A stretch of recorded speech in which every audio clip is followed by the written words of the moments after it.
Welcome to The Who Project. I'm your host, Paul Gittens, where I sit down with leading professionals, artists, entrepreneurs, and visionaries. Each share their definitions of success, past and present, how they differ, if at all, and what milestones they've set for the next chapter of their lives. This isn't just any podcast. It's a celebration of real stories from real people. Together, we'll explore the choices that have shaped their paths, the challenges they've conquered, and how they bravely carved out lives on their own terms. Each episode is a treasure trove of insights, tools, and inspiring tales to help you ignite your own journey.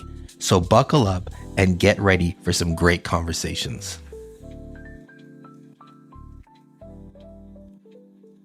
Today, I'd like to welcome Ramin. Ramin, welcome.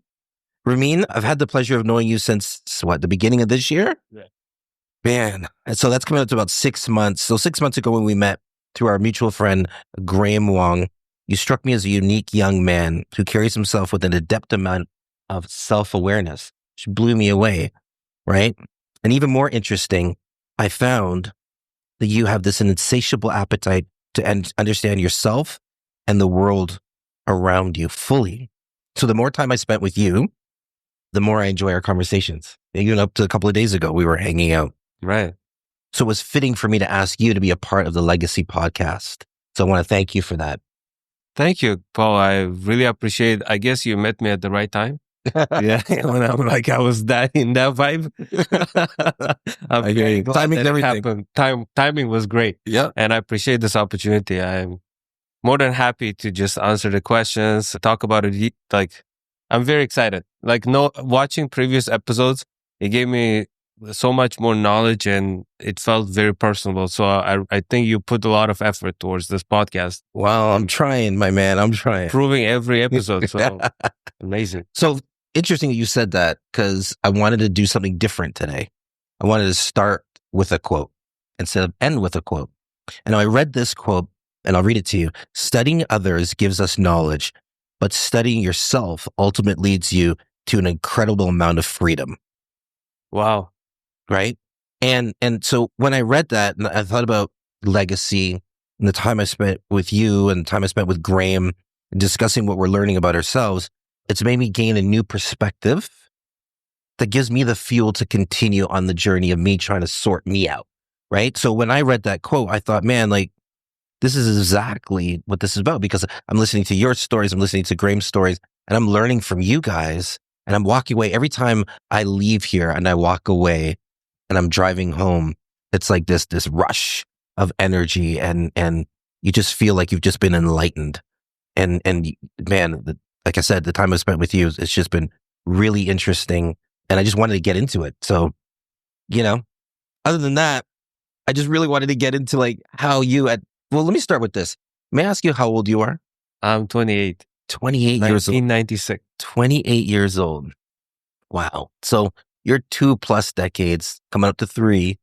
You're like so much like as a male, adult male at your age, you strike me as being so self-aware, right? And I think back like when I was 28, I definitely wasn't having these conversations. And it definitely wasn't having it with older people. So, that's another real interesting point, right? That you, because when you're young, you feel like, I always say when you're young, you're full of piss and vinegar and you think that you're going to take over the world and anybody that's older than you is kind of old and washed up. But you sit and you have these conversations with Graham and I, and we're much older than you. And I'm learning from you. So that's crazy, right? And I hope you're picking up something from us. So that's just the beauty of the connection and the time that we're spending together. Absolutely. So you're first generation Canadian, yes? Yeah. So where were you born? I was born in Uzbekistan, post-USSR country, very small in Central Asia. Spelled U-Z-B-E. You laugh. Where's this? Where are you from again? It's not Pakistan. It's Uzbekistan. Uzbekistan. Okay. Put it on the map, I hear you, man. I hear you. Well, that's good. You got, you got pride where you came from, right? Yeah. Yeah. Okay. We'll peel back that onion a little bit. Your mother and father is still with you? Yeah. And you have a sibling? I do. I have a sister. She's 19 years old. Wow. Okay. So there's a big gap there between the two of you. Yeah, definitely. Okay, so then growing up for you as a child, you almost kind of grew up for obviously for the first 10 years of your life or 9 years of your life as an only child. Mm-hmm. So what was that like? What are your first earliest childhood memories? Whoa, first childhood memory. I remember myself being extremely observant because our environment would change so much and so fast, probably every 2 months. So I have like partial memories, right? So it's like it starts in one place and then just disconnects and somewhere else. Well, I remember. What do you mean by that though? Did you move around a lot? Is that what Yeah, you're saying? yeah, Okay. yeah. I was living, and in my family situation with my grandfather and grandmother, there was some issues there, and it was just interesting. So my grandfather, like actual biological grandfather from my mom's side, he got mentally sick because he got beat up when he was young. Okay. And I remember looking at him and he just can't comprehend that I'm his grandson. Mm, But I'm like trying to build connection because everybody's saying that this is my grandfather. right. And it was weird, right? Like I would be like, why he just like paints on the walls and stuff. It was, I was like 4 years old. Right. Like, I'm like, what's happening? I would do with him. I thought this is normal, right? Right. But then all of a sudden it just abrupt. And then I see my second grandfather. And now there's another grandfather that's taking care of me because my parents were very young. So they had to work. And I remember, oh, that's another grandfather. And then after some time, maybe I'm like 7, I have another grandfather, the third grandfather. And this guy, this is where my memory starts. It's crazy. It's like I can remember those 3. Okay. And my last grandfather throws me in the water, like, go figure out how to swim. And I'm drowning. So, so wait a second. He's like, this is how you learn. So, there you go, right? Sink or swim. So the second and third are not biological No. grandparents, but you just called them grandfather. Yeah. Okay, so were they a friend of the family? No. They were actually my grandmother. After that, my first grandfather got mentally sick. He needed to be hospitalized. So she met another guy. He was very good, but he was an alcoholic, right? So it didn't work out. And then the third grandfather was like her third husband. Right. And this is on your father's side, you said? No, mom's side. Mom's side, sorry. On that side, I never met any relatives. Like recently, I met first one. Wow. Yeah. So by the time the third grandfather came around, how old were you? Like 6. Okay. 6 or 7. Okay. Yeah, it was. So now you're 6 or 7. Were you attending school now full time? Yeah. It was tough. Why was it tough? My mom was young. I was like, what? She was probably 25, 26. I was born when she was 19. Yeah, so she didn't understand how the schooling system works in Uzbekistan. You have to bribe teachers. Yeah. Bribe them? So, for what reason?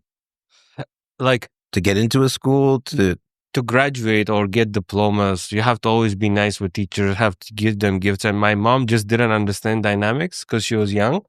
So I remember grade 1 is like the entire class getting diplomas and my teacher making example out of me. I'm the only one that didn't. I cried for 3 days. This is another. wow. I'm like, why? And my mom trying to explain me in a nice way, like, hey, it took 20 years for me. Like, I asked her about this like 2 months ago. Like, hey, why didn't I get that diploma? It actually was. She's like, I'll be honest, like, I just didn't know. But you see, grade 2, you got it. So when you say diploma, it's kind of like you just graduate from one grade to another. Yeah. Yeah. And so they give you a certificate. Yeah. It's important. It's the biggest value there. Okay. So then what happened then? Did you go to grade 2? Yeah. I just didn't get You just didn't get the piece of paper. Mm. How did that make you feel? Like you said, you cried for 3 days, but like, did it make you feel less than? Were you angry? And how long have you been holding on to that? Because you just said that you just asked her recently why you didn't get it. Yeah, it haunted me because I would build things based on that memory, and it was just an impact of the world to me, but I don't conceptualize the world as is, right? So it was, my assumption was that I have to always prove people wrong. And that's when it started. Like that vividly, I remember when I was like, now the uncertainty levels are so high, we're uncertain about everything, even more. So I need to prove people wrong. Oh, I know that feeling. I definitely know that feeling. Do you But remember also, that? I kind of started developing like hate towards people that make you outsider, like you outsider. That you were an outsider? Yeah. Like, why am I not included? And this started because of the grade one. Yeah. And what happened next that made you continue to feel that way? Were there more events like that? Mm. Yeah. So we were living in a very poor neighborhood in grade one. But then in grade five, my dad started doing like business in downtown. Mm, And we were able to rent a new house in downtown. And grade five, everything changing. So from the poorest neighborhood in the city, mm, we go into downtown. And my grandfather goes, bribes the school, whatever, the director of school mm, to get me in. yeah. I remember vividly bribing this teacher, not this director. So I'm ending up in the school of all like kids of ministers, kids of very wealthy people. And now I'm outsider again. Got Like, it. go. Yeah, yeah. No, I can see that because now they have more than you, Yeah. right? Yeah, yeah, yeah, yeah. So that can definitely be traumatic. I feel that. I've had a similar events as a child. Hmm. Yeah. Like they, Were you teased? Were you taunted? Or you just internalized that yourself and felt less than? I lied. I lied. So everybody would say, my dad is this, my mom is this, my dad. God. So I don't my mean to dad laugh, was a but manager of restaurant. I told he owns that restaurant. we laugh at this and we're laughing at our pain. But the truth is, I remember the exact same thing. I'm gonna share something with you. So every summer, you get your summer break, right? And then we come back in September, and the teachers would ask us to write a report, right? And then speak to the class and let them know that what we did Mm. for the summer holidays. And these Canadian kids were like, oh, went to Florida, right? We went to this, we went to the cottage, Oh, right? And my summers consisted of getting in. My father would get 3 weeks off, right? The plant would shut down. My father's a spot welder.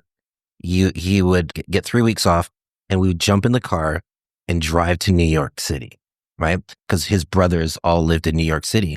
And for 3 weeks, I did nothing. We would hit the shops and just hang around the house. It was never a focus of like, let's, go do something. So then I would come back in September and fabricate what my summer was like. I would literally make it up, right? Oh, I went to the Bronx Zoo. I believe. And we did all of this. I'd just make it up, right? Because again, I felt less than. Yeah. So I feel you. I feel you with that. So you were how old now when you moved into the city? Grade five, like 11, probably 11 or 12. Okay. So now you're in the city. And if you're 12 years old, I don't know the school system, if it's similar to Canada. Are you like in middle school now? Would that be considered grade 7, grade 8 kind of thing? Before you go to high school, obviously. Yeah. So we have 9th grade system. Okay. And then you go to lyceum or college after 9th grade. 3 years you go to college or whatever, and then you go into university. Okay. So at what age would you, so grade 9, right? You graduate. Yeah. So you're what, 15 then? Yeah. So walk me through between 12 and 15. What did that look like for you? Yeah. So that's when I started thinking about how I can fit in this school. Like I cannot do it with money. And it's funny that like my grandparents left to live in villages, right? So it's like I didn't have anybody who would tell me like what's needed. They would tell me you need skills. Like you need to go get skills. Like you need to go adapt. But I'm like, in this school, it doesn't matter if you have skills. So I decided to become soccer player because since I was 6 years old, I was playing professionally. But here I started developing I guess physicality where it was noticeable that no, hairy already at 12 years old. Okay. Like Yeah. physicality Yeah. was like important. And I'm like 12 years old. I'm playing really well. And grade 7, my coach comes to school and basically gives the certification that allows me to only attend 2 classes out of 6. So I come in 2 class and I go to train Wow. the whole grade 7. At the end of the thing, I just have to give nice gift to my teacher and we're good. And then grade 8 comes when I'm becoming nerd, like, cause I'm realizing that I can't compete about that. Let me figure out the business, cause my dad is in restaurant business and I'm already involved in restaurant. So now I'm attending 2 class, going to work out, and then go to be cashier in my dad's restaurant. Mm. So by 15, I was already like assistant manager in the restaurant. Okay. Like I'm not thinking about school Right. at all.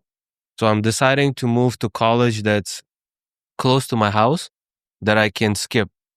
Like all my friends going to West, there is this thing called Westminster, which is English school. You preparing to go abroad or you preparing to, it's like $3,000 per year or something. Wow. I'm not even like, I need to go free one closest to home. Right. So was it required by law that you go to school, or could you have just dropped out? No, you couldn't. Okay. I wish. You wish. So then you went off to college? Yeah. You found one? That was crazy. So what was that like? Why was it crazy? I felt outsider again, even though this was my decision and my choice, because all these rich kids, they like some of them flew to Germany, some of them flew out to London to study, or even that in Westminster, whatever. And I felt like, oh, I'm going to this really shitty college. And like, I'm going there with the mentality of like, what's the fastest way for me to bribe whoever will be my teacher?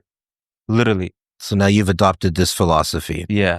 This part of your culture. Yeah. How did that work out for you? It was a lot easier here because it was shitty college, right? Like if the school was very premium place, right? Premium kind of educational place, gymnasium. This was really bad. So this was a lot easier. Like, hey, now I needed to make money. Like I really needed money to make sure that I'm good when it comes to that, like bribing and stuff. Right. So yeah, I'm going there every semester. I'm just preparing like $100, $200, and every time it's like you look at everything is like solid. Wow. So I'm going to play. I'm going to train twice a day. I'm planning to become soccer player, and my teammates are my age, but then I got an offer to go to play for adults. So meaning like I'm 15, but I can play for no age limit. Would that be full time? Yeah. But you had to be in school. So Yeah. So you had to bribe somebody to get out of the school. Yeah. Okay. So what happened then? Did you do it? Yeah. So you did it? Yeah. Like 3 years, paid off everything. And I already knew how the restaurant business works. I already was working out and everything. But then it's like third year of college where my dad's business completely falls apart and we get to a very bad situation. Wow. So what happened? Was it something that was happening in the country or the city, or was it, he just didn't manage it correctly? Like what happened? So he had an investor who was interested in building a restaurant from ground zero, and we did. And my dad put his own money into that business. So when it started working really well, the government, it's like the firefighters will just come into your restaurant and be like, hey, so every month is like, we need like 10 times we can order for free. You're basically bribing everybody, firefighters, police, water guys, electricity guys, everybody comes to your restaurant and just ask you for free food. And otherwise they're going to do something about it. And my dad was foreigner. Like he was living in Uzbekistan since 1988. He went to university, he married Uzbek Russian woman, but the government would never give him a passport. So his PR was start expiring. And then that partner decides to tell him like, that's it. We don't want any partnership, and I'll pay you. But this guy, like my dad, put all his money into it. So now there is no money, and the government don't want to give him PR. Wow. So he's stuck. He's in a situation. Yeah. And he was telling me to go to the restaurant and talk to this guy. Instead of him going, he telling me to go. Why do you think he did that? Because I was already so involved in restaurant business. Right. So he's like, you go and explain him. Oh, I'm going to this restaurant and it's like 4 guys, all above 50. And I have to go and talk about money, like 16 years old.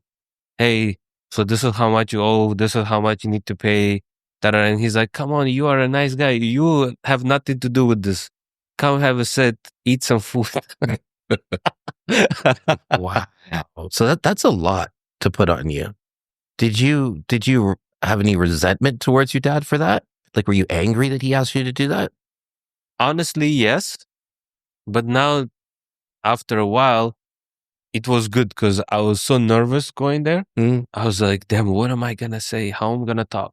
I remember I went, because I was already watching how he navigates, right?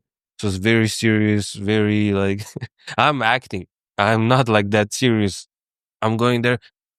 Money is important. And when I'm talking to them, serious business. Right. Were you laughing? They're like, oh my God, like they feel bad, but there are a lot of things in the back end that I have no idea about. And Right. these kind of things need to be dealt directly. Right. So essentially he started paying partially, but it wasn't enough. And I remember this is like the moment when I'm realizing, damn, soccer wise, I cannot become a professional player. Like, because I cannot make enough money with this. Like I see the level. And then with business wise, I'm like, let me bring some stuff from China. In Uzbekistan, I'm realizing that if I bring stuff from China, I can sell. But I don't have capital now. Where did you get that idea from? There was this rapper in Russia.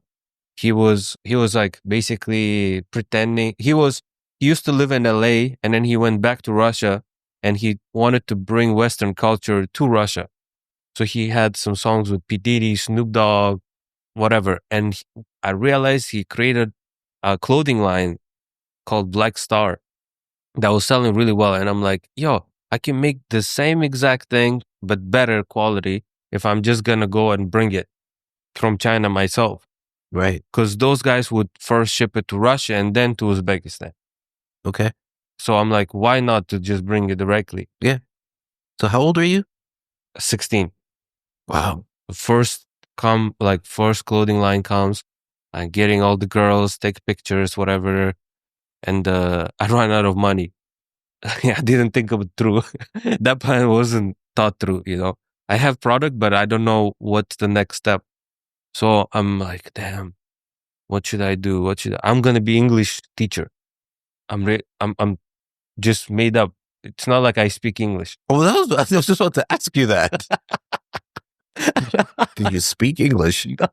So now you're pivoting. Right. So let's, before you move on to the English, so you brought in these clothes. Yeah. Did you end up selling them? Yeah. But you sold them at a loss. Yeah, but because I was working in the restaurant business, there were a lot of women, right? Like waitresses, right. A lot of women that would come. So I made a lot of connections. Right. And I would ask them to wear and talk about it. So the marketing was like, if the girls like it, then the guys will definitely buy because the girls like it. Right. Okay. And it sold out because of that. Okay. So, but you said you lost. Yeah, like I lost because I thought I'm going to invest into videos. I'm going to invest into all these different things that were unnecessary. Right. And I invested, but I don't have a way to push it now. Like I have all that content, but I don't know how to put it, where I'm going to put it. So all of these lessons, right, along the way. So now you learn that lesson, but you decide to pivot and say that you're going to teach English. Hilarious. Don't even know how it come. Like I just made it up.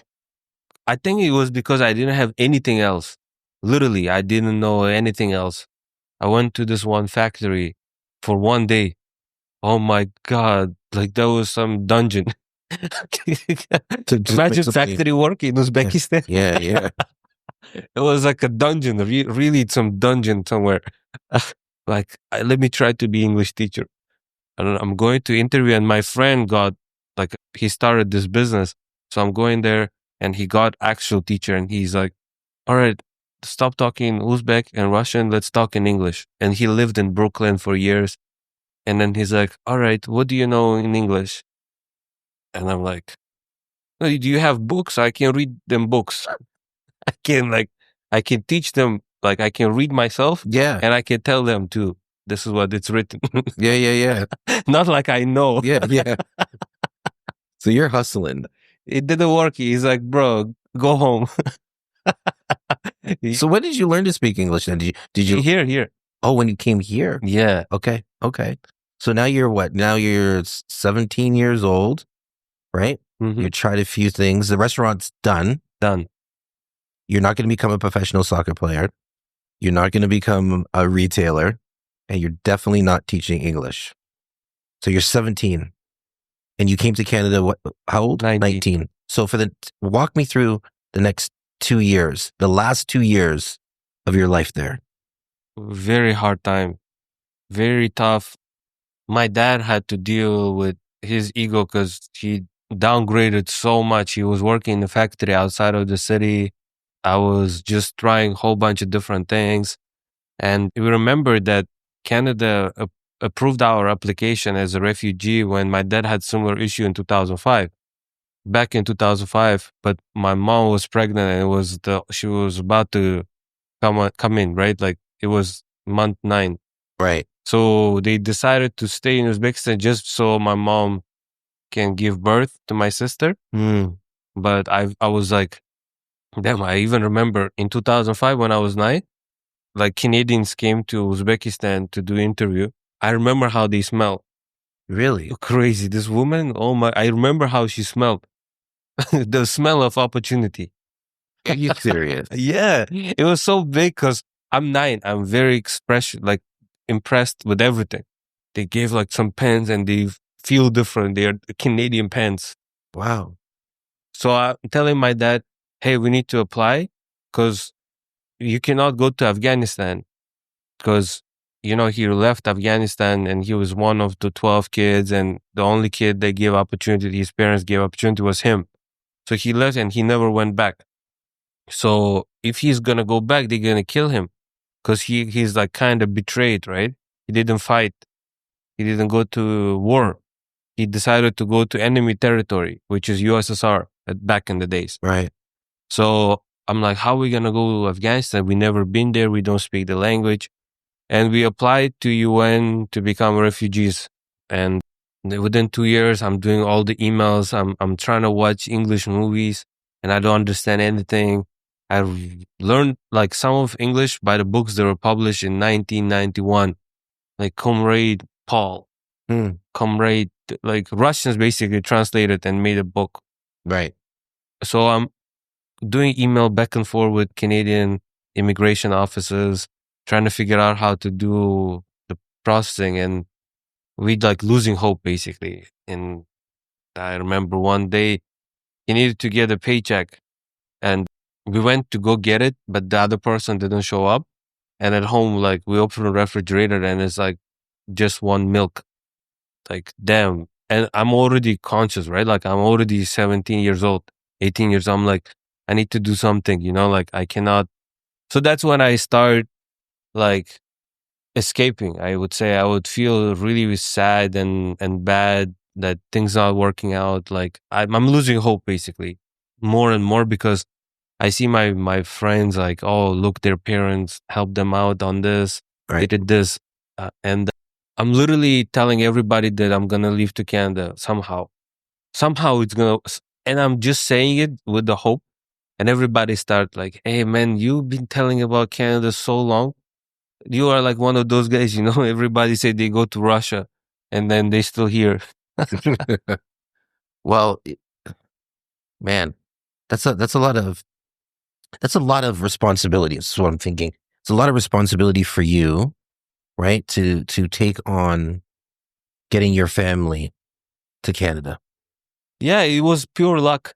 I swear it was just back and forth, and then one day we get email. I'm like reading, so Canadian, like, because I'm replying on behalf of my dad on emails, right? Right. So I'm reading it, and it says that our application been processed. They did background check, and they approved us, and they saying go get your PR. I can't believe I'm telling my dad, let's go now, let's go right now. Like, Yeah, I can't imagine what you were feeling. oh my god, the level of excitement is so crazy. I've never been this high. So was your dad feeling that? Was your mother feeling that? Yeah, Was your grandmother still with you at this time? yeah, Yeah? yeah. She's still there. She's still there. Yeah, So she didn't come. no. So it must have been bittersweet a little bit. No? Because you have to leave it, she didn't come, so you have to leave her behind and think about moving to Canada, or you were just focused on Canada is the destination and that's where the opportunity is.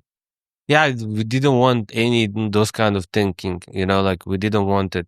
Yeah, it was sad probably for her that we're leaving, but on my part, I would say for my mom and my dad and my sister, it was different. But for me, I saw this as the one and only time kind of opportunity. You cannot miss it. Like you cannot even be sad about it like that. Right. That go, that time Okay. to go. So we're going to this office and we are last family, right? The office already shut down. This lady comes through the fence and gives us the PR through the fence. Like, hey, No here's your way. PR and tickets. Because government of Canada paid for tickets too. Wow. So she's like, just pass through. And it's like, I'm looking at 1 month from now on, like literally out of nowhere comes PR. It's like 1 month from now on, you're leaving. So you had 4 weeks Yeah. to get your life in order to come to Canada. Yeah. Wow. Okay, so walk me through the last 4 weeks. What were you doing? What did you have to get in place? And then tell me the moment you got on that plane. Like, give me that. Because it was also first time I'm flying out anywhere. Yeah. I never been anywhere outside of Uzbekistan. Even like the Tashkent itself, I only been one city close to it. It's like from here to Brampton, pretty much. Really? Yeah, different city. Wow. So I'm thinking I'm gonna go to Canada. I'm gonna play soccer. So I need to get new cleats. So I saved up like $200. I got my cleats and I start training. That was my thinking, right? I was thinking I'm gonna be 4 weeks preparation. I arrived to Canada. Second day we go to the team. That's the plan. But here is the problem. In the ticket, it says we're going to Saskatoon. Woo! I don't even know what it is. I'm Googling and it's not showing up. Soccer team in Saskatoon. No, nothing found. Yeah. You're like, oh, damn. Okay. We make a team. We will create a team. Something will happen. Wow. So you get to Saskatoon. No, we don't. So it's, again, such a crazy coincidence. So our family friends that left in 2005, they were in the same interview sessions, everything, but they decided to come here. Now they've been here since 2005 for 10 years. So we're calling them and we're talking to them. We're asking how to adapt, what to do, just realistic expectations, especially my dad now, it's like third country he's immigrating. So from Afghanistan to Uzbekistan, from Uzbekistan to Canada. Yeah. And I so glad he was brave and he overcame this ego things because he was doing big things and now he's like, whatever. And he's accepting, he figured out. And then we saying, hey, we would love to say hi because our flight is from here to Turkey, from Turkey to Toronto, from Toronto to Saskatoon. So we came to Turkey and then from Turkey we came to, so my experience, right? we're driving to airport. I can't wait to leave. Like, I swear, I can't wait to, like, whatever, take me anywhere. Cause I felt like I developed enough skills with adaptation that I think I got it. That's how I was feeling. So no trepidation. Like you weren't scared. You were just ready to go. Yeah. It's surprising. Do you think you felt that way because life hadn't been great there and you, in your mind's eye, you're thinking you're going someplace and it's going to be way better. So you've got that energy. You're on that frequency right there thinking the world is going to be way better once I get to Canada. Yeah. Yeah, of course. Did they all feel that way? Did your mom, dad feel that way as well? By that point, my dad became very realistic about everything. Like he was 49, 50. Yeah, 49, 50. So everything very realistic. It's like realistically, we need to do some sort of like a job, cash job, something. Realistically, it's gonna be very difficult to learn. Like, so he was basically preparing himself for the impact. So he was preparing himself. Were you feeling that? Were you feeling like you had to be like to take on his mindset, like, and do what he was preparing himself to do? Or were you conflicted because you're saying I was going to become a soccer player, right? And I was going to have a better life. Like, did you see those two worlds? They weren't aligned, but was there any friction between the two of you because he was thinking one way and you were thinking the other way? Oh, absolutely. Yeah, our relationship always been very tense. Like, cause he like the conversations and everything like that stopped probably around 13 because I started working right Mhm. for him. Okay. So our relationship from like 13 became business only, right? Everything realistic. So I didn't even share with him most of it because he would be like, "What's this soccer? Like, go find a job." Mm. Yeah. But I appreciate he's the most realist guy I know, and I respect him a lot for that. But when it comes to Canada, like I think he believed that something will happen, like somehow I will adapt. But he didn't want me to be this Peter Pan thing, right? Like this dream, you're living in this Fair enough. hypothetical world. Fair enough. So But I was in that hypothetical. I was like, I'm gonna come here, gonna play soccer, sure, I'm you're gonna young. become worldwide Yeah, yeah, star. yeah. You're holding on to something, right? You're holding on to that to a dream. From at least what I'm hearing from you. You tell me if I'm wrong, but you needed to feel like you could be somebody, Yeah, right? Because you spent 19 years of your life not feeling like somebody, and so now here you have an opportunity to reinvent yourself in a whole new country, across the planet, by the way, right? And here we go. Let's go. So you get on that plane. Where do you land? Toronto. We came to Pearson, and the immigration office like, oh, you go Saskatoon that direction. And my dad is like, hey, he didn't tell me the plan. He didn't tell me anything. So at that moment, I'm talking to this immigration, like, hello. I'm trying to talk. This guy talks so fast. Yeah. Like, please say it slowly and care. What did I say? Please say it slowly and loudly. It's like, you go to Saskatoon over there. And my dad here in my ear, hey, tell him we just need 5 minutes. My friend coming. I'm like, what? What's happening? He's like, Mhm. connect him to Wi-Fi. So his friend been working for CA for a while, right? And he built some good reputation, good credit score. So he comes to Pearson, and then he talks to the immigration officer and saying, "Hey, I would like to take this family under my wing, and I'm ready to sign any papers. They're gonna live in my house, but I would love for them to stay here, Wow. so they don't go to Saskatoon." Yeah. But this guy's like, no, but the ticket's already paid, everything paid. So he's saying, can you include it in their total debt that they will pay off eventually? But Okay, wait a second.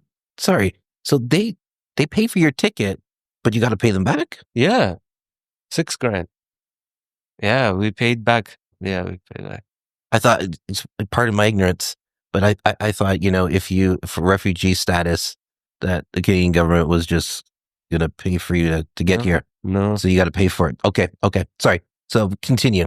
So now you're saying the guy says put it to the total, add it to the total, and we're Yeah. good. And what did they say? They said, okay. I mean, he had good reputation. He was working for CAA. They looked in his account. I think you need to have certain amount in your bank. So he did a solid one, because Oh, we then like coming from highway. I'm like, what the hell is happening? Like, I can't believe that we're here. And the color was immediately like first thing I noticed the color. It was gray, like gray color, right? I'm like, wow, that's different. so when you say that the color, are you talking about the season? Like, when did you arrive here? It was June 4th. June 4th. Yeah, it was like grayish. So, No. so it was like an overcast day. Yeah. Got it. Okay. So it's warm though. Fairly Yeah, it's warm. It's warm. And where did this family friend live? Victoria Park and Lawrence. Then they were living in Victoria Park and Lawrence, so close by here. Yep. Came and because the thing is, it's so much uncertainty. Even this was uncertain surprise.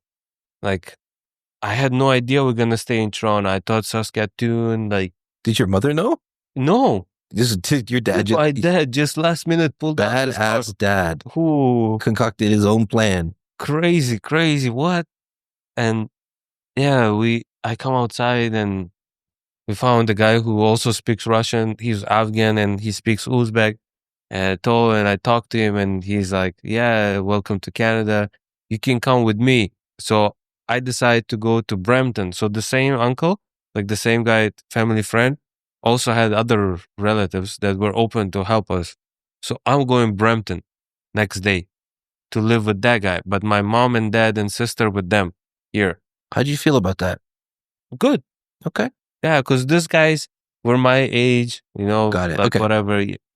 So I'm going Brampton and I see these temples. What the hell is this? Because I didn't do research about Toronto at all. Yeah. Nothing. Because you're trying to find out about Saskatoon. Yeah. Right. Wow. So you're 19. You're living in Brampton. You really don't speak English. No, not at all. And then I tell him, let's go to dealership. I want to see Ferrari. And second day, we're going to Ferrari dealership in Vaughan. So why did you want to see a Ferrari?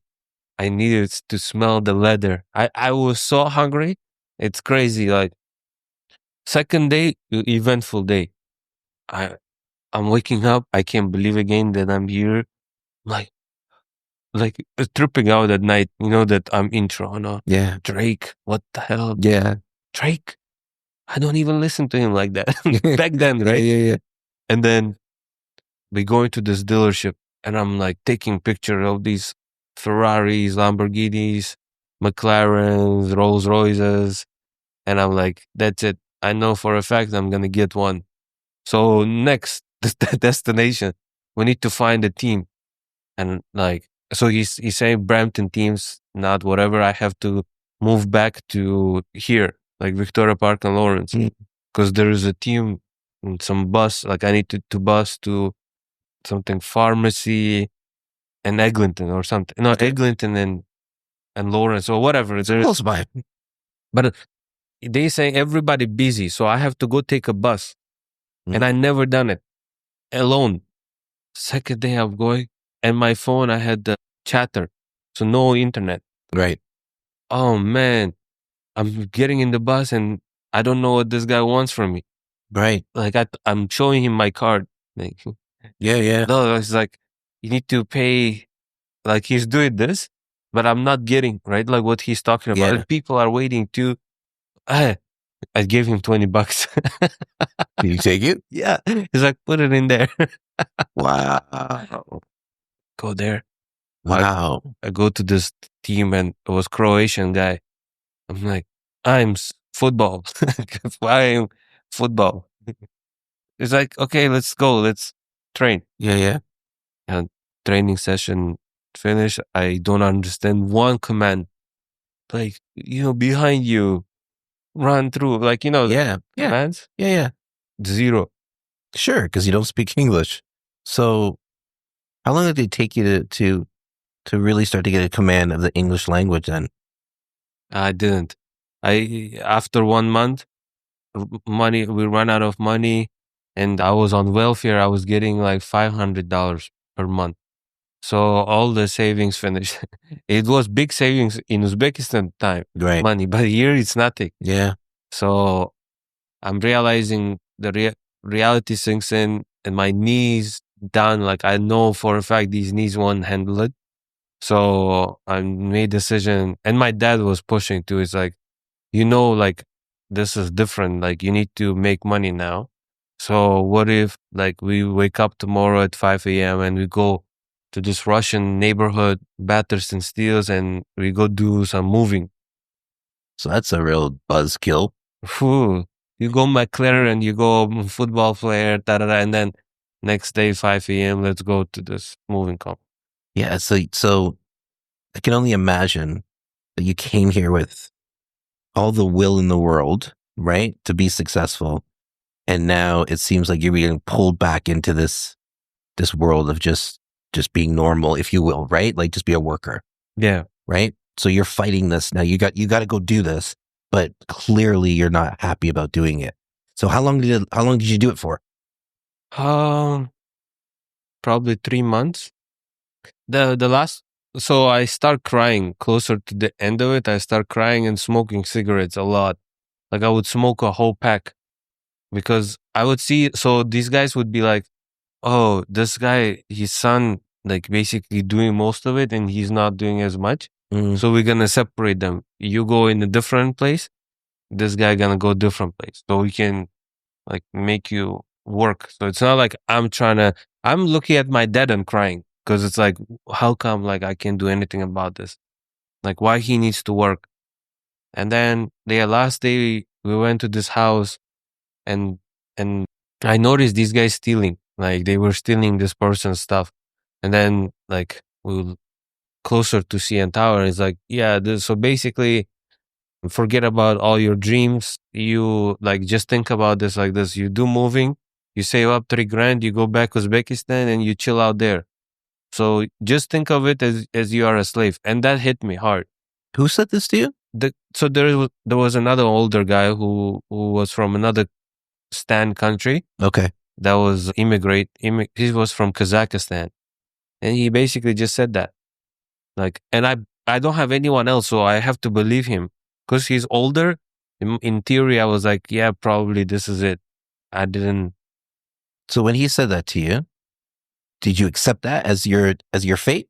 Oh no, I said, even if that's the case, let me explore that. If that's my whatever destination, I might as well go try something. And I just didn't like the vibe, whatever. So I told my dad, I found some Uzbek guy who works for some donation company and they had a factory. You know, all those donation boxes? Yeah. So whatever you put there, it goes to one place where there are people who put them into cup sacks and then they squeeze it in and they put it into containers and then they sell it.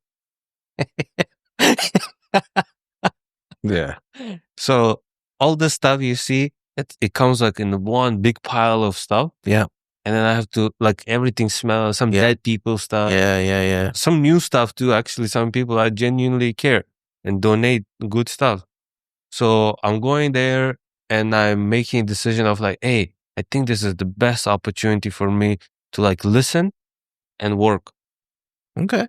So I'm like, what did go wrong with clothing line? I didn't know advertising.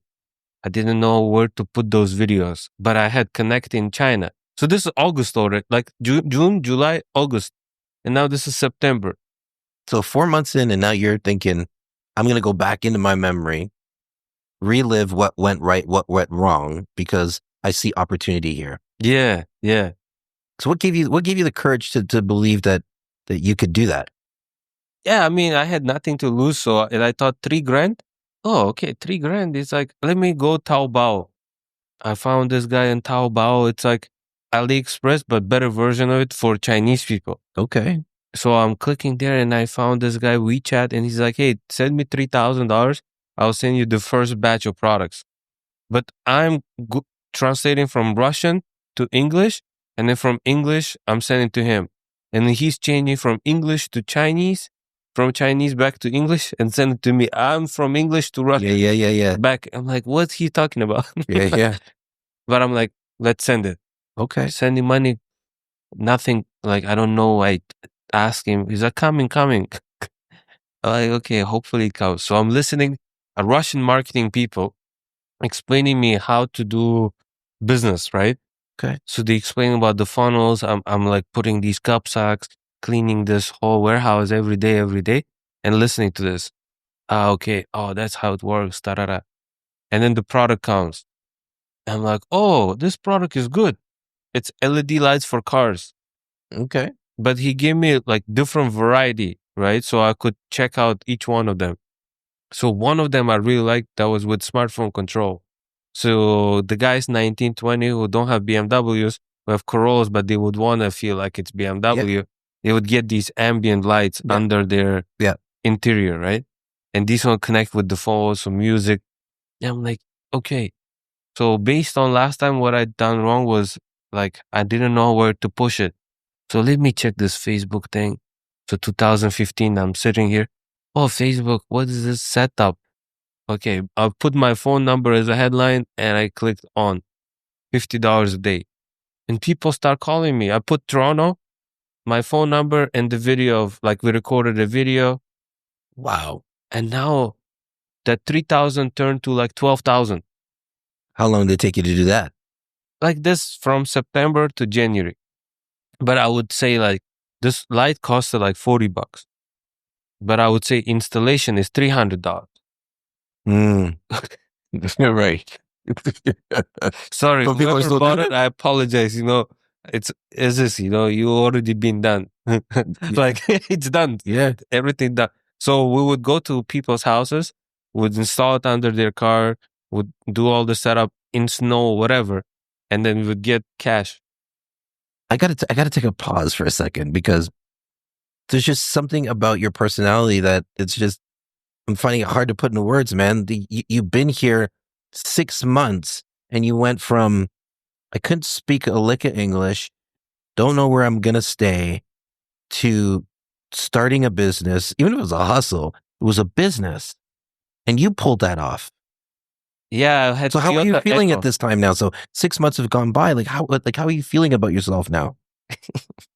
I feel I feel like I need to listen to some English stuff and somehow try to, because I was feeling outsider even with people that I knew, right? Like, because like I'm not Afghan all the way, I'm not like Uzbek all the way, I'm not Russian all the way. I'm like, it's like no matter where I go, I feel like I'm not. But this is a reoccurring theme Yeah, for you. yeah. Like somehow I'm like feel like, what do I need to do to somehow get in this place? And I thought I've kind of looking for certainty. I realized don't want to become like, even with soccer, I think I felt if I become soccer player, I'm going to have certainty. And now I'm like always uncertainty. So I'm deciding to be like, you know what? I'm going to quit this factory job and double down on business. I'm going to make money and I'm going to try to learn English and marketing. So you really focused on, or was a real big part of you is feeling like I call it less than, you call it being on the outside. Hmm. And you felt, correct me if I'm wrong again, but if you could somehow do well at business, that you would feel whole or you would feel like you're let in somewhere. Mm. Does that make sense? But I didn't have comparisons. So I didn't even know where to fit in. It's not like I knew, oh, I want to fit in that group. I just thought, Did you make the association with money?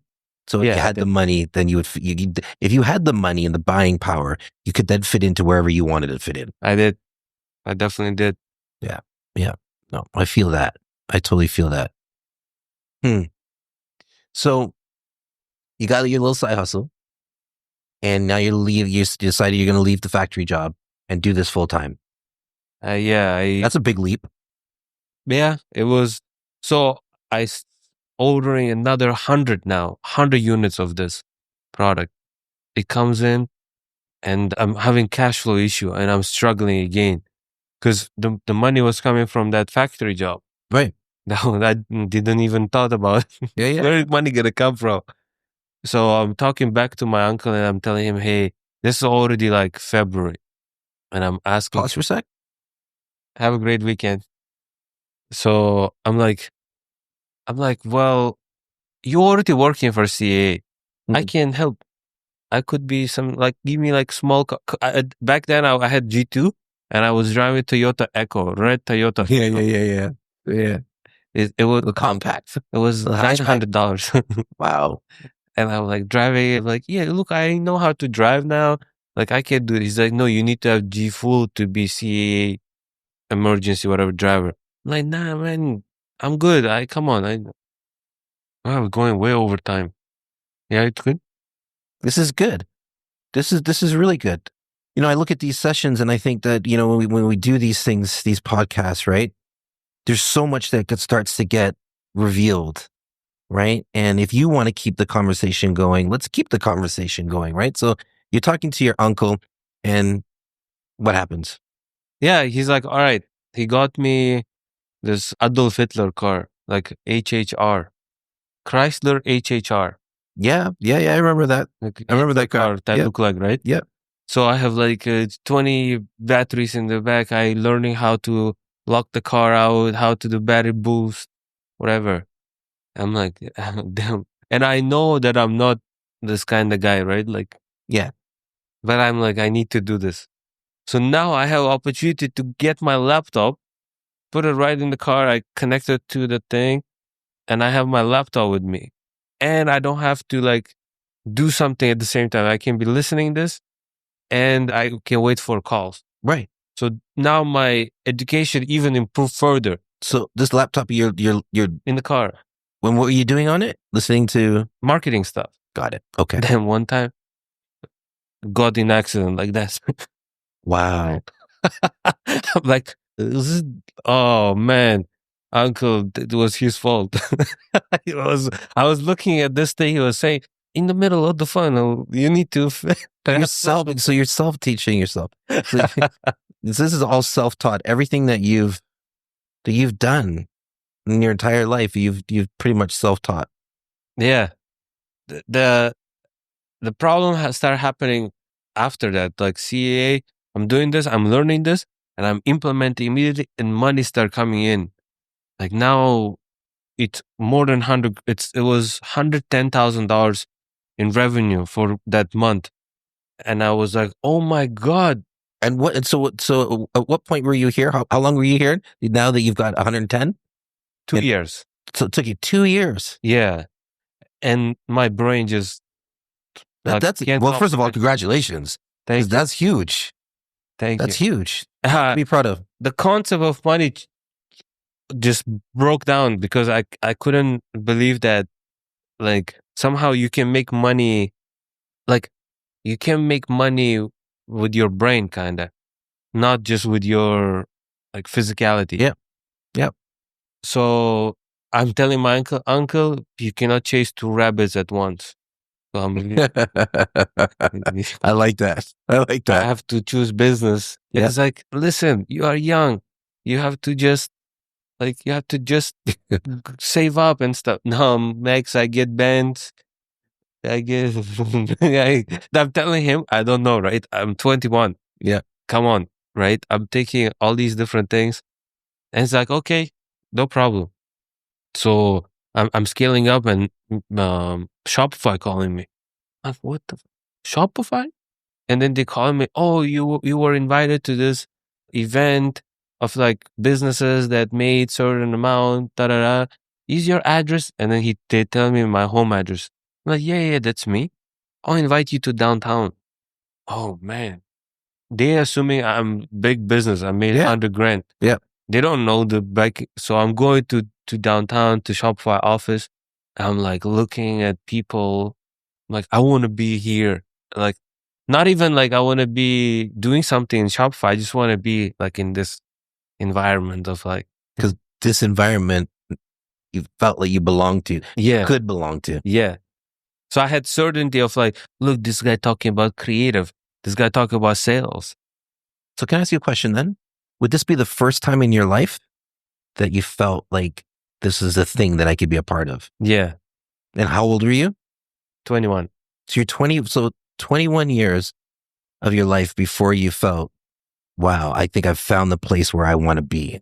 Like where this is my thing. So then you went, okay, I'm doing this and I'm going to do this. So let me fast forward a little bit now because you're 21, 28. So in the last 7 years, right? Lots happened, right? You continue to build your business.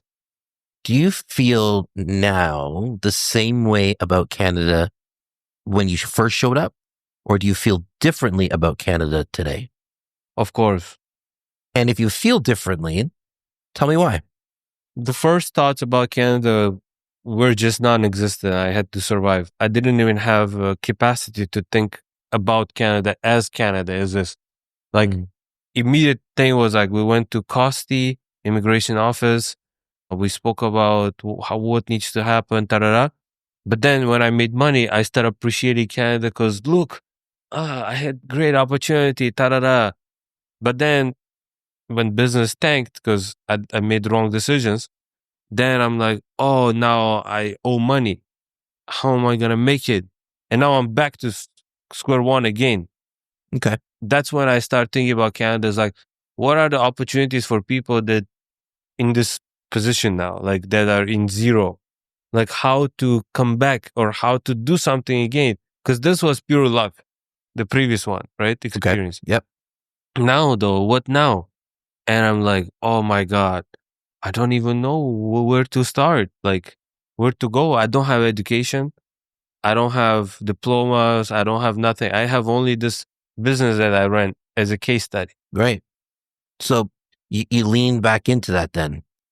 Like the muscle memory was like, okay, well, here's my reality. So these are my choices. And clearly you stayed on a path of entrepreneurship. Yeah. And it's a journey, right? There's gonna be ups and downs. I don't think there's a company on the planet that doesn't see peaks and valleys, right? And you know, we tend to look at life, you know, as individuals, we go, here's some great times or here's some crap times. We kind of get through it.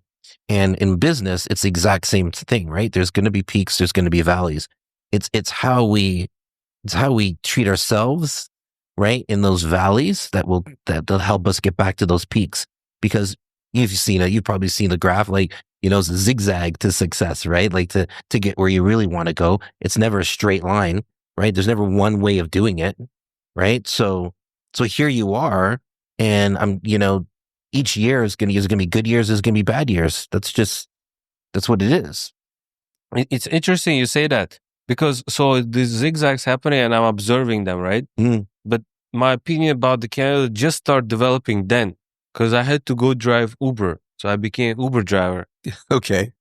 And now I'm having this like people talking about Canada Mm. and I'm getting a raw feedback, unfiltered opinion of actual people that live here. Okay. Actually, like, and my English improving so fast because they just said that I'm here listening to my marketing, but somebody want to talk, right? Yeah. So I pause it, and then they like, oh my God, these roads. Oh my God, this Justin Trudeau. What the? So, because he's been already in this position, right? But this is 2018. Right. So I'm like, what this guy's talking? What this capitalism? What is all these things? I don't know. I have no idea about social. Justin Trudeau looking, okay, I see you. That's it. Wow. I have no interest in even knowing. But that's changed. Yeah, that's definitely changed because these guys start putting these seeds of like thoughts that I wanted to like develop and learn more or like just understand. Because I made a decision that Canada is home. I'm not going back. I'm not going to live anywhere else. And if I'm going to decide to live here, then I need to understand at least what's happening. Right. Right. Okay. That's fair. That's fair. So, you know, you talk about Canada and everybody's, you know, has their opinions. I want to ask you, you know, what your Canadian dream was and what your Canadian dream is today. Mm. Because, well, I can't go standard route because I already skipped the first step. I didn't get the education. Right. I didn't find the wife, whatever. Like, I'm still You're actively young. searching. You're young, man. So it's like I'm already going out of the standard Canadian dream. I would say my Canadian dream is certainty, like because it's so tough and hard. Like opportunity was my first Canadian dream, and it already happened. Canada already fulfilled my first dream. Wow. Now I'm being very I'm being very Canadian and entitled. I'm asking for second dream. Okay. which is certainty. Okay. So how do you feel about that? Do you think you ever get certainty? No, I won't. But at least if I strive towards it to the maximum extent that I can, I'll be able to. Like adaptation, basically. So, shoot for the moon and live among the stars? Yeah. Okay, that's fair. That's fair. I can get down with that because, I think when we think about certainty, it's almost like we're looking for a guarantee, Mm. right? And the only thing they would say about life that's guaranteed is death and taxes. Yeah, true. Right? I mean, like, I guess certainty about me, kind of. I don't know how to explain it. It's like I was always adapting to different environments, even like with my grandfather, right? Like he threw me in the water, adapt. Like it became almost a thing where I can see my anxious attachment. The reason I became self-aware is because all these things were bothering me. Yes. Why I'm running away from uncertainty? Why my curiosity at the lowest points? How am I expressing my creativity? And most of it, like getting constrained into smaller and smaller thing, because with good stuff comes the bad stuff, right? Mm-hmm. Yes, I was feeding my curiosity in the early age a lot.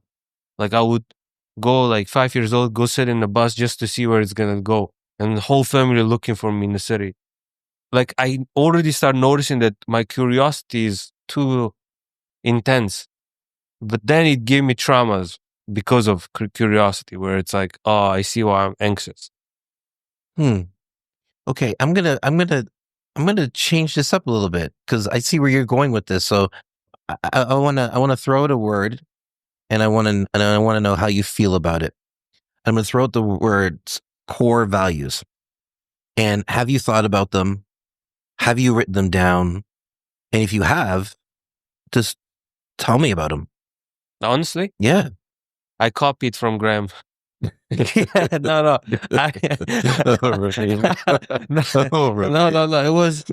It was copy first because I looked at these values and didn't feel like they're vague, because previous values that I had, like integrity was big one, because there is a word in Russian that doesn't exist in English. It's between consciousness and integrity. It's like somewhere there in the middle. Okay. And I was like, this is my biggest value. But then I met a lot of people that don't have that value.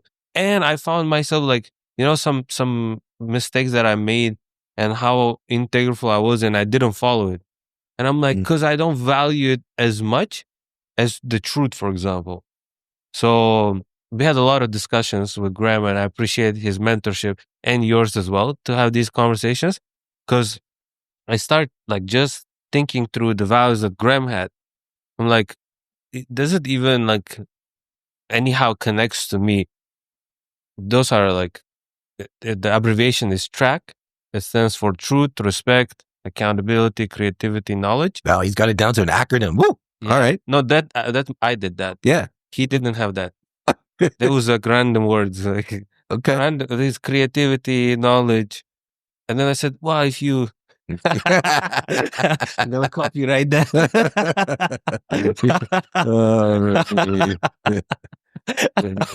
No, it was combination. I was like, well, what's the abbreviation? Rack, crack, no, track. Okay. So you got meeting of the minds, and you guys came up with this acronym. But how do you feel about that though? Like, how do you feel about those words? Oh, it took me 2 months to process it because, for example, with truth is certain. Oh, it hit me when I started putting it to me, like customize it to me. Like I cannot get the certainty if I don't know the truth. Ooh, okay. Like what is reality right now? And then now the second part is my insecurity, self-esteem, right? Respect, like, oh, I cannot externalize respect. I'm demanding respect from you for me to feel better. I need to prove you to earn your respect. So I'm like, oh, what about me? Right. No self-respect. No, I had never thought even about me. Because it was narcissism mainly. So the lack of self-love, showing up for yourself, right, kind of drove you in that direction. So now you're looking at it from a different lens, and you're saying, oh my God, I'm understanding who I am. Yeah. So now that so when we talk about those core values and living and breathing them, has it changed you and the way you go about your daily life now? I would say it's still in the process because like my values is what I think is important, right? So it doesn't mean that I'm following it. And when I'm not following it, it's like instant shame and guilt and you trip out because Oh, I know. like what's accountability? Oh, was I accountable about this? Like even like let's say you lied, white lie, quick lie, right? Accountability means, hey, I lied about that. Or like, did I do my push up? I didn't. Can I owe it that I didn't? Yeah. And like, all right, so what, how can so it started rolling. Like I would see the impact now after we decided on those values and cemented them. Yeah. I see the impact where I use it as a compass or as a backbone. Yeah. I like that. Because really and truly, it's like life's really about, this journey to me anyways, right? It's a work in progress, Mm. right? So by just articulating, right, and spending the time to develop your core values, it doesn't mean the light bulb goes off and all of a sudden you're going to walk this straight line every single day of your life, right?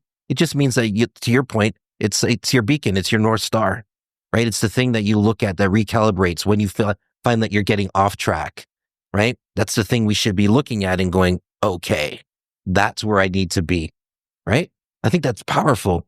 I think that's really powerful because, of course, I've done the same exercise really, a couple of years ago, and I look back at what I wrote a couple of years ago, and then I revisited it, based on the conversation I had with Graham, and really diving into it and peeling it back and really understanding why those core values are important to you, right?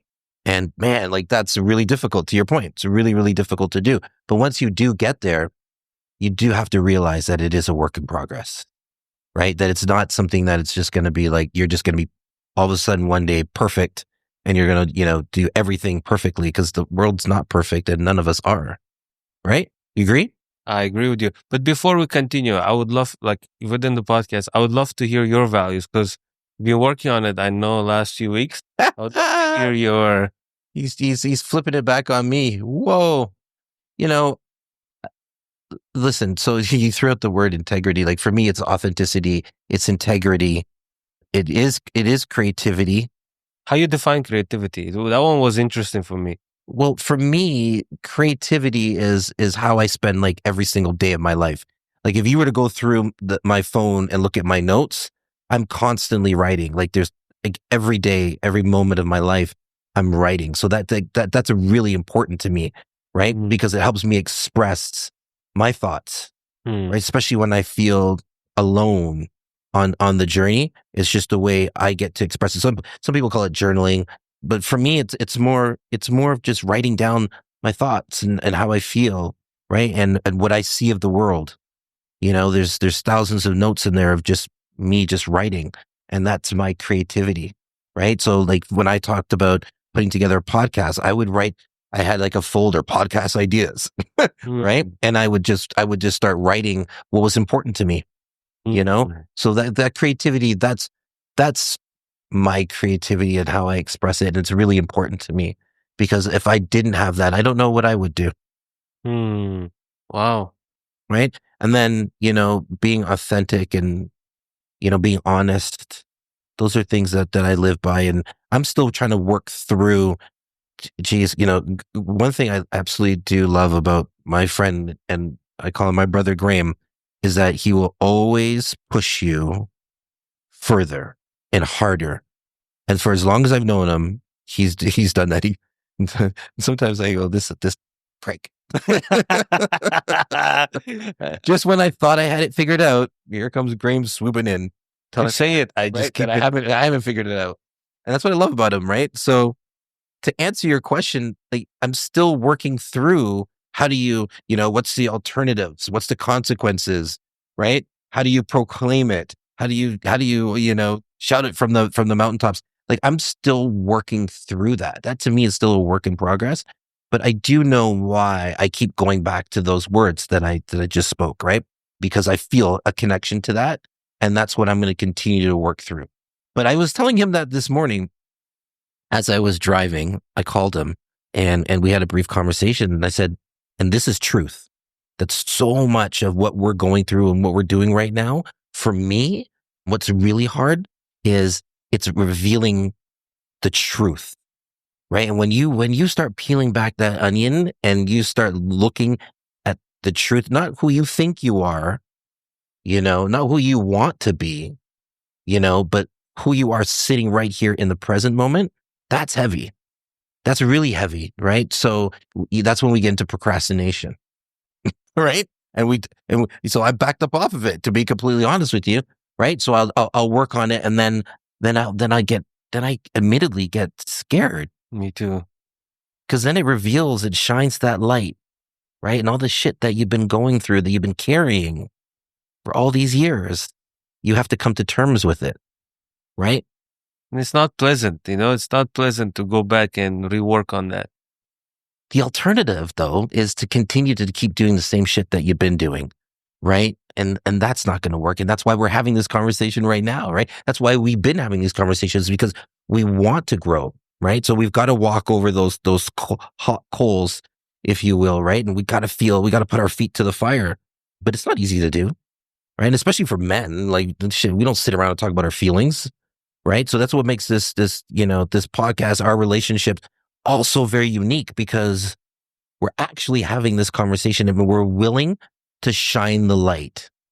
I'm not saying it's perfect, but we're willing, and we're having those conversations, right? So that's where I land with that. I'm going to throw out another word: purpose. What do you think your purpose is? And have you thought about it? Do you think about it? Like, the way we've written down core values, do we really know what our purpose is on this planet? All right. So I don't have any input from outside to it. I will just give my output and my own understanding that I came to a conclusion. Like, usually my creativity is like looking at a lot of things and connecting the dots. Like, with purpose, somehow I needed to get it out of me on its own. Maybe it's somehow in subconscious mind, but this is how I defined it for myself. So the purpose is to exist, but what's the purpose of you existing today is to make an impact based on your skills, resources, network, and you, like, as a whole. Like, when you arrived to this planet, you made impact in your family. Already family became different, right? But then the world made impact on you that you haven't dealt with. It's a childhood trauma, because the world impacted you and you couldn't deal with the world, and it stuck with you. So I define now there's a definition of purpose for me, but my purpose now, it's like, I need to deal with whatever I need to deal with that happened after the impact. And then I need to make the better impact than whatever the default was. Let's say, if our purpose is predefined or whatever, God already gave you a purpose, I would like to kind of change that in my own way of like, no, my purpose is to exist, but what am I doing with it? What kind of choices that I'm making to make my impact better? And the thing is, if before it was big, impactful things that I thought sexy to say, now it's very small. Like, what is my capacity? Like, if I look at my current resources, skills, me, and what am I struggling with, or whoever I need to care about? Like, first it's me, then my family, then my friend, then whatever I can impact significantly. Everything that I can impact, I can. It's not my purpose. Unless I'm going to invest into me, skills, resources, make more money, and then I will be able to fight it. So you look at purpose as a fight? No. Fight with whatever demon you have. Like, for example, for me, it's uncertainty, right? And whatever makes me uncertain, my purpose is to deal with that. Ah, okay. Yeah. Okay. That's fair. That's fair. So what I'm hearing is, like, you've gone from this 19-year-old kid that showed up and the second day he needed to go look at Ferraris and Lambos. Yeah. Right? To feel like that was the path I'm going down. Like, if I don't have a Lambo and a Ferrari, then I'm less than. To the person today that's sitting in front of me that's saying, my purpose is to understand myself. And if I can understand myself, then first and foremost, then maybe, just maybe after that, I could have an impact on other people. Yeah. That's really profound. It goes back to the quote that you said. It's interesting how Right? it's all connected. Because Patrick Bet-David, right? I watch him. Yeah. Solid guy. It's really, speaking about solid. I know you're going to laugh. Two last questions. When your time on planet Earth, your life journey has come to an end, what do you want people to say about you? Ooh. Damn. Okay. Talking about dying. For sure gonna happen, so it might as well. I told you. After Texas. I just want people to say solid run. I knew you were going to say that. Yeah, like, because realistically, I'm thinking through it right now. It's like, there are 100 billion people in the world, right? And even your grandfather probably was also a solid guy. Yeah. At least if you knew he had solid run, it was good enough info. Because think about it, our kids, like, all we can do is like improve ourselves and continue the evolution, right? Whatever we dealt with, now they need to kind of learn from. It's like, think about it, in our back in the days, right? Like back 2000 years ago, somebody ate that mushroom and died. Now that information passed on to the next person, don't eat that mushroom. So I want to be just solid run. Whatever I need to deal with, I will. Whatever I can share, I share. Like, my energy finished, so show must go on. So what I'm hearing is that you've been on this journey, figuring yourself out, working on that. It's always going to be a work in progress. But if you can be the most solid human being that you can be, and then you can share that, that would be your purpose. And clearly that would be your impact. Yeah. Wow. Okay. What about you? I've been wanting to ask you, like, this legacy podcast, right? The word legacy, it's already kind of gave me the idea potentially that you might ask this question. How did you answer this to yourself? What, when my life journey has come to an end? When my life journey comes to an end, I wanted to leave the world with something, right? And that something was what I could give back, right? So, for example, when we're talking about this, I've always wanted to tell stories, and you know, one of these days I'll have one of you guys do this interview. Yeah, with you. Huh? But I've always wanted to tell stories, and I've been working through why I've always wanted to tell stories and why was that really important to me, right? And again, when we start peeling that onion back, right, you start to go, whoa, wait a second, is it narcissistic? Or is it really truly something that, you know, that you want to give back? And I think I know now that legacy, this podcast, this thing that we're doing right here is the purest form of that, right? Of me wanting to give back, because everything else was always tied to how I could monetize something, or right, how how it's going to benefit, future, right? That was tied to things.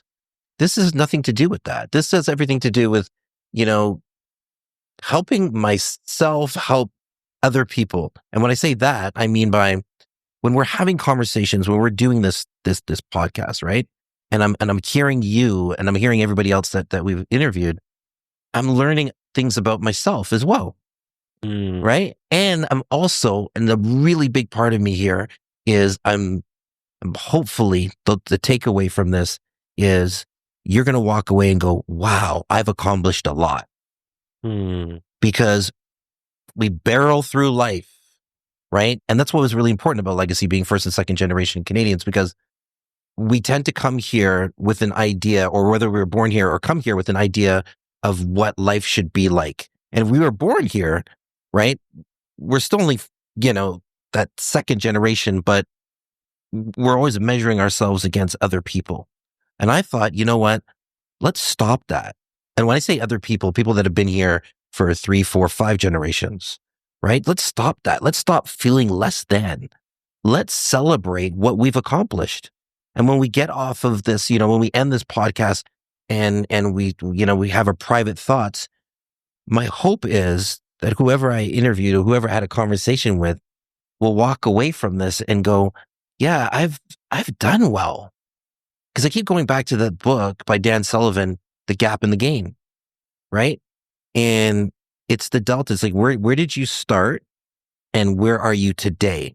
And if you think about where you started and where you are today, that's the gain, right? So if you go back 10 years ago and think about that kid that showed up and who this man is today, look how much you've grown, how much you've learned, how much you're on that path to wherever that path is that you want to go, but you're on it now. So for me, that's what it is.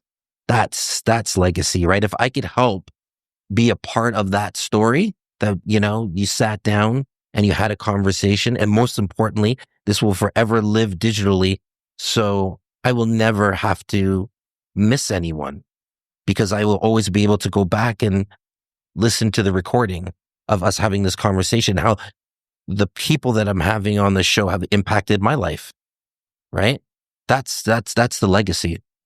This is very inspiring. The fact that you made a decision and it's so like personalized. The thing is, what I'm realizing now looking back, I was looking for people that I can find, that I can connect to and be safe. It's crazy. I was telling you about uncertainty, right? That I couldn't fit in. I couldn't do. It's crazy how we met at such a point where it's like, I actually can look back and see the difference, like where. Yeah, and that's the beauty of it. Like a little bit dignity, like not to just say that, oh, I may accomplish a lot of things, just dignity about realistic gain that happened, right? Yeah, there are gaps, there are as anybody else, but realistically, 10 years ago, I was dreaming of having like this kind of podcast and being and people around overall. You're dreaming, I guess, is to fit in. Yeah. Right. And to be a part of something. And I feel that every single time that we talk, right, it's like you fit in, because, our spirits have kind of collided and we share the same worldview. So once you do that and you find people like that in this world, you want to hold on to them for as long as you can. Right? Yeah. I have one last quote. Oh, another quote. No, it's just last one, because it's really interesting that I chose this one. Define success on your own terms, achieve it by your own rules, and build a life that you're proud to live. Wow. Right? And that's by Anne Sweeney. And she was an American businesswoman and former co-chair of Disney Media. And I think that really sums up everything that we just talked about. Yeah, shout out to her. Great words. Yeah. Damn, I have to put it in my wall somewhere. Right? Yeah, because realistically, it matches so well. I don't know how you came up with this. It's like, found this quote. Damn, it's like, yeah, I honestly feel proud of myself. The fact that I'm choosing my own route. Maybe it's adaptation. There you go. I'm not gonna lie. Maybe I'm just adapting, like, to whatever. But potentially, it's like I'm choosing this to like live with my own rules. I love that, man. Thank you, Ramin. Awesome. All right, man. Thank you so much. All right. Thank you. Thank you for tuning into the Who Project today. I hope our conversation has sparked a fire within you to reflect on your core values and the intentional choices that will define your journey. If you felt inspired by this episode, don't forget to subscribe, leave a review, and share it with someone who could use a boost of inspiration. Remember, your values are your guiding star. Let them lead you to a life brimming with purpose and fulfillment. Until next time, I'm PG, urging you to lead with what truly matters to you the most. And before I sign off, I want you to remember this. When you define who you are, you will discover the success you deserve.